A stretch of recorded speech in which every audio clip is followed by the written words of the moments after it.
안녕하세요 시청자 여러분, 이슈다 아빠 최봉기입니다. 오늘은 현재 미중 양국이 벌이고 있는 금융 제재 전쟁의 제1라운드 결과를 알아보려고 합니다. 결론부터 말씀드리자면 이 전쟁의 제1라운드 패자는 시진핑인 것 같습니다. 시진핑의 최대 위기는 베이다이호 회의가 아니라 이것이라고 합니다. 이것이 시진핑에게는 또 다른 위기가 될지 함께 알아보도록 하겠습니다. 현재 미국은 아프가니스탄 철수 문제로 비판을 받고 있습니다. 바이든으로서는 가장 힘든 한 주를 견디며 보내고 있을 것 같습니다. 미국이 아프간에서 완전히 발을 뺀 것은 중국 공산당의 위협에 집중하기 위한 것이라는 이야기도 있습니다. 한편 바이든 대통령은 지난 20일 주중, 주1 미국 대사를 임명하였습니다. 이에 앞서 베이징 당국도 눈에 띄는 움직임이 있었습니다. 아주 이례적이었는데요. 바로 중국 전국인민대표대회는 현지 시간 20일 미국 등 서방의 제재에 보복할 수 있는 반외국제재법의 홍콩 적용을 돌연 보류했습니다. 미국과 중국의 위 두 가지 움직임이 뭔가 연관성이 있는 것 같습니다. 그래서 점차 고조되던 미국과 중국의 긴장관계가 완화 또는 진정되는 신호라는 해석도 나오고 있죠. 베이징 당국이 반외국제재법을 보류한 것은 일종의 호의적 제스처이고 바이든이 뒤이어 주중대사를 임명한 것은 그에 대한 화답이라는 것입니다. 왠지 둘 사이에 어떤 연관성이 있는 것처럼 보입니다. 그렇다고 당장 미중 긴장관계가 완화될 것 같지도 않아 보입니다. 현재 상대 여중을 떠보고 서로 숨 고르기를 한다고 할까요?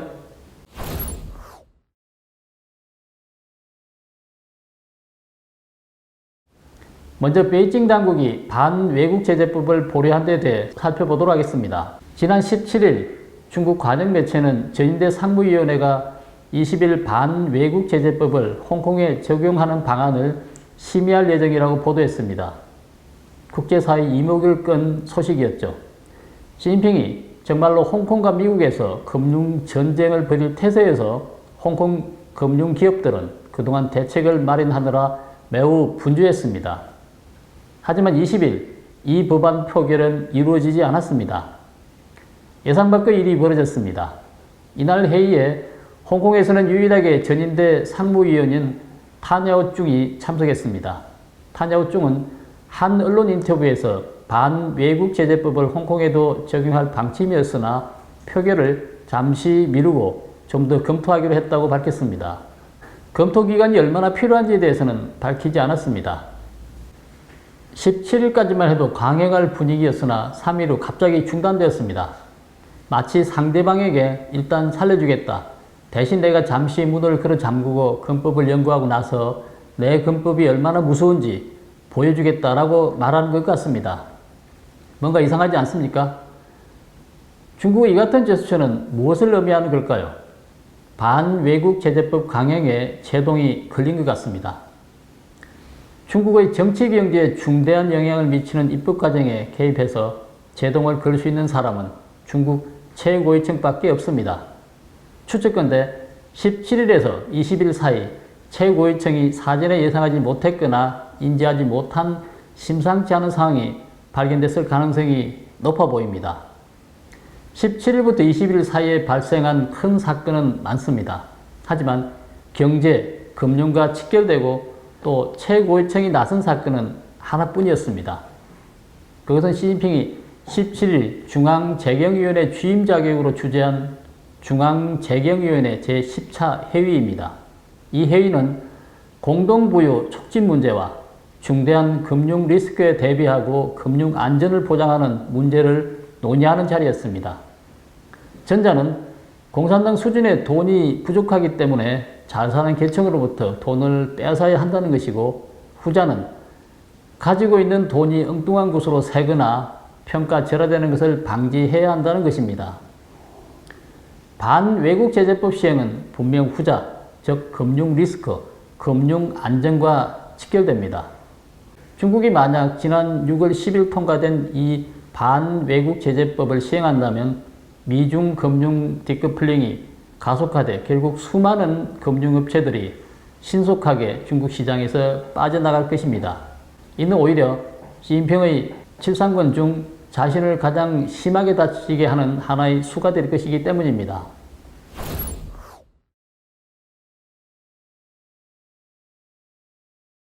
중국의 경제 상황은 매우 좋지 않습니다. 작년과 같은 전염병 대확산 사태가 없음에도 불구하고 올 2분기 경제 수치는 최저치를 기록했다고 합니다. 게다가 최근 중국 당국이 실시한 일련의 규제 조치로 해외 시장에 상장한 중국 기업들의 주가도 몇 주 만에 7,500억 달러 증발했다고 합니다. 여기에 급기야 금융업계 거물인 조지 소로스까지 나서서 시진핑을 맹비난하는 글을 월스트리트 저널에 싣기도 했습니다.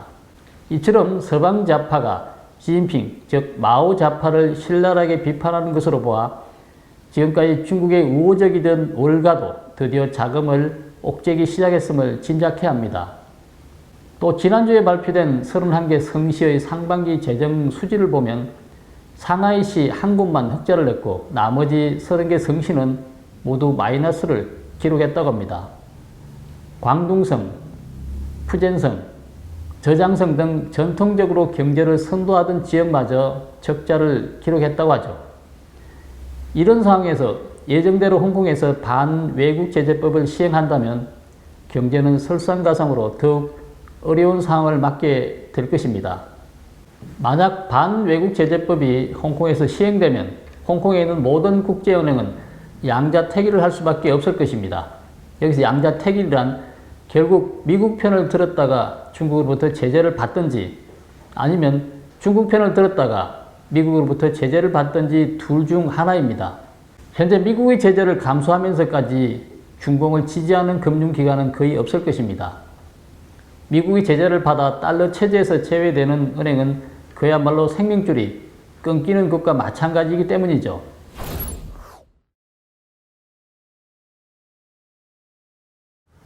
홍콩 금융계 노동자 총회 의장 꼬자룽은 언론과 인터뷰에서 중국이 홍콩에서 기어이 반외국 제재법을 시행한다면 외자은행은 물론 홍콩에 있는 중국계 은행들까지도 달러를 잃게 될까봐 미국의 제재 명령에 따를 수밖에 없을 것이라고 단언하기도 했습니다. 전 국민을 대상으로 경제 계획을 실시하던 마오쩌둥 시대에도 중국 공산당은 달러를 구하기 위해 홍콩이라는 통로는 남겨두었다고 합니다. 홍콩은 중국 공산당이 달러를 조달하기 위한 유일한 통로였기 때문이죠. 시진핑이 홍콩에서 미국과 힘겨루기를 하는 것은 매우 잘못된 선택일 가능성이 높습니다. 다행히 중국 공산당 고위층은 홍콩의 중요성과 실상을 파악한 후 당초 생각했던 것만큼 상황이 녹록지 않음을 뒤늦게 깨달은 것 같습니다. 이런 점에서 시진핑이 홍콩에서 시행하려던 반외국 제재법의 긴급 제동을 건 것은 미국과의 금융전쟁에서 한 차례 패배한 것이나 다름없다고 생각됩니다.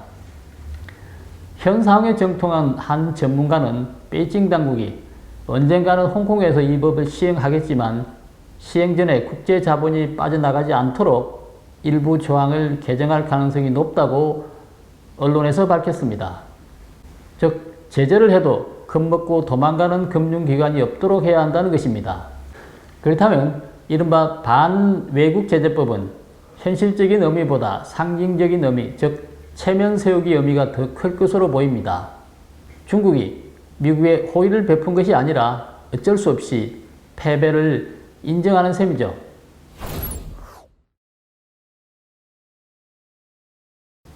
바이든은 지난 20일 전직 외교관인 니콜라스 번서를 주중 미국 대사로 공식 지명했습니다. 번서가 지명된 것은 그다지 놀라운 일은 아닙니다. 지난 2월 언론에서 그를 가장 유력한 후보 중 한 명으로 보도했기 때문입니다. 또 다른 후보는 오바마 전 대통령의 초대 비서실장을 지낸 람 이메뉴얼 전 시카고 시장은 주 일본 대사로 지명됐습니다. 바이든이 이들을 대사로 지명한 배경과 관련해서 몇 가지 관전 포인트가 있습니다. 한번 짚어보도록 하겠습니다.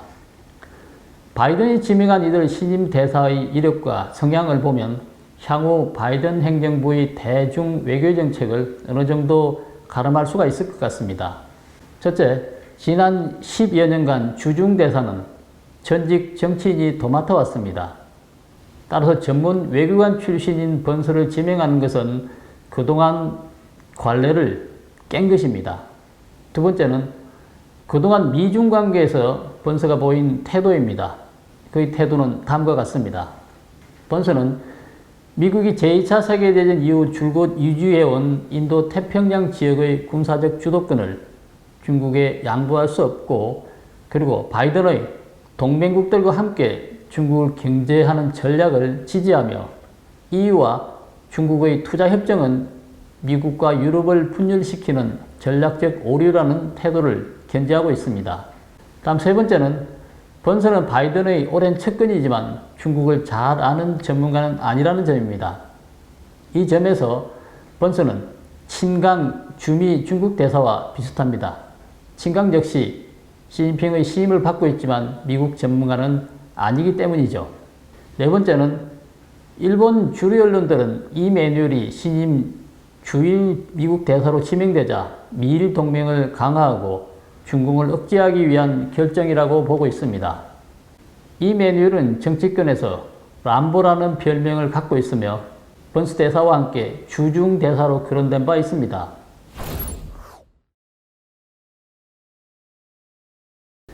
이런 점들을 고려할 때 번서는 중국과의 관계를 개선하는 것보다 미국의 입장을 전달하고 미국의 외교적 이익을 지키는 역할을 우선시할 것으로 보입니다. 중국은 아프간에서 철군한 미군을 두고 약해졌다고 말하고 있습니다. 그러나 이는 화를 부르는 것이나 다름없을 것 같습니다. 미국이 여전히 강하다는 것을 증명하기 위해 바이든 정부는 더 강경하게 나올 수 있기 때문이죠.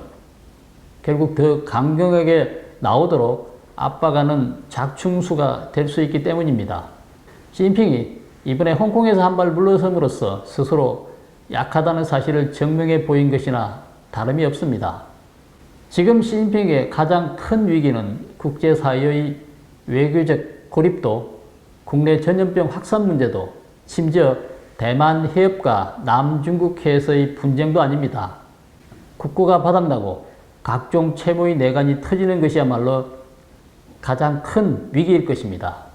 오늘 방송은 여기까지 하겠습니다. 구독, 댓글, 좋아요 누르시고 지인들과 공유해 주시기 바랍니다. 감사합니다.